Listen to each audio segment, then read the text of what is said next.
What is your name? My name is Maxwell Palam with Stardude Astronomy. Cool. So I was wondering, so what is your favorite constellation? My favorite constellation would have to be the Sagittarius constellation, just because that's where the galactic core is. So if you look at the Milky Way, it's right at the center of the Milky Way, and so that's where you can get some really cool Milky Way pictures. Cool. Say your name. My name is Devon Caris, and Hi, Devon. what's your favorite planet to watch and look through the telescope? That's a tough one. I like both Jupiter and Saturn. Saturn, of course, is special because of the rings. That's what makes it really fun, and also because of the recent Cassini mission that just went by. We learned a lot about Saturn. Jupiter is really fun to look at because of the Great Red Spot and also the really cool atmospheric turbulence that goes on there. So those are two of my favorite ones. My favorite one probably would still be Saturn, though. Which one's the hardest one to see? Both of them, since they're so large, they're relatively easy to see through a telescope because they're both reflect a lot of sunlight, so they're nice and bright in the night sky. Grace wants to ask a question. If you want a really hard planet to see, Mars is actually pretty difficult to see sometimes because it's much smaller, even though it's closer. You also wanted to know, Deb, why people come here to photograph. Do you know why people come here to photograph? The desert? Yep. Well, people come to the desert specifically, like myself, to this area because there's less light pollution out here. And in the that city, means there's more stars? Sure. Oh yeah, more stars.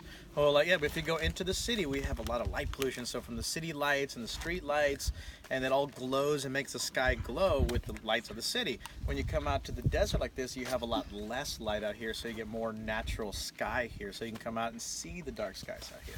How did you become Much an better. astronomer? Astronomer? Yeah. A lot of hard work and studying. But yeah, What go is to your school for it. favorite part about being an astronomer? My favorite part about being an astronomer is learning more about the stars. You know, my favorite thing is learning more about the cosmos, learning more about space. You know, any knowledge that we can gain and figure out a way to eventually travel to some of these places. It's a long ways off, but still, the thought is there. You know, it's always something really cool and kind of things that drives me. What are you very interested in learning? Planetary science is my specialty.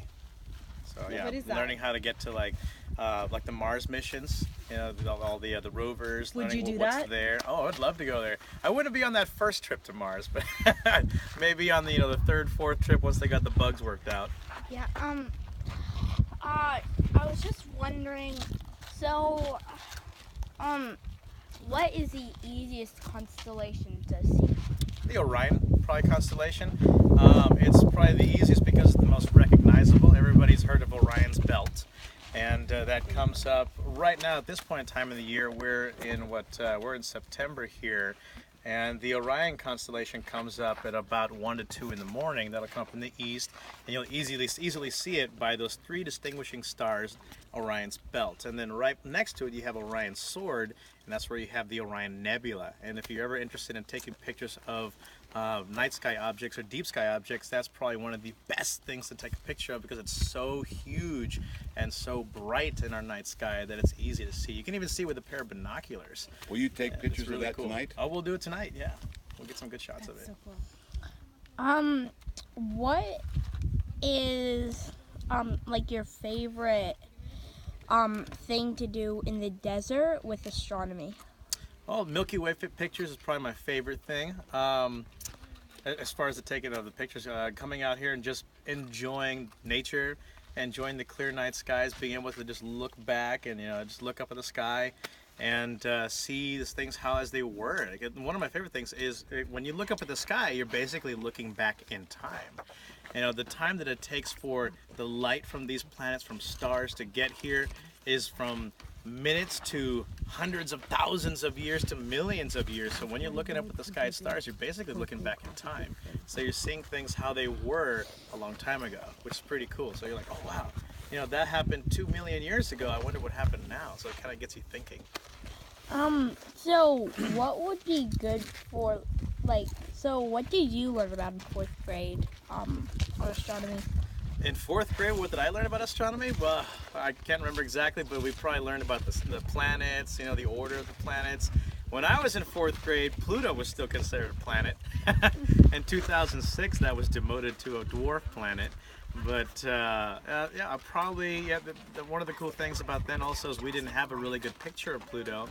And now with the New Horizons project, we have some really awesome pictures of Pluto. But so that was probably the one thing that I can really remember about 4th grade astronomy is learning about the planets, learning about the solar system. Asking Devon. I have another question. Sure. Do you believe that there's aliens out in space? Personally, I do. Yeah. Just because, you know, it with the vastness of space and with the various amounts of planetary systems and solar systems that we've already discovered, they call them exoplanets. And within all those exoplanets, we found habitable planets. And it seems like, you know, there has to be something out there. There's actually something called Fermi's paradox that determines kind of that there should be something, you know, out there.